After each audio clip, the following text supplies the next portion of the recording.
Sausage egg wrap para sa breakfast ng mga alaga ko.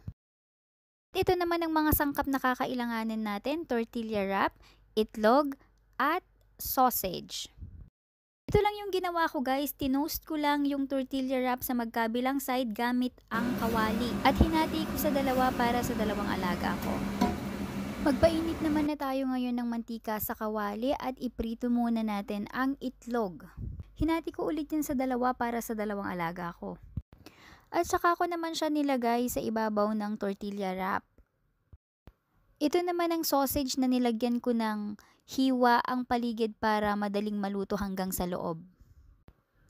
At pagkaluto ng sausage, eto na nga, ilagay natin siya sa ibabaw ng itlog at tortilla wrap.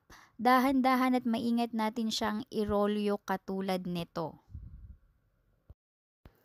Ayan na nga guys, ready na ang breakfast ng mga alaga ko, sausage egg wrap na sasamahan natin ng maligamgam na gatas.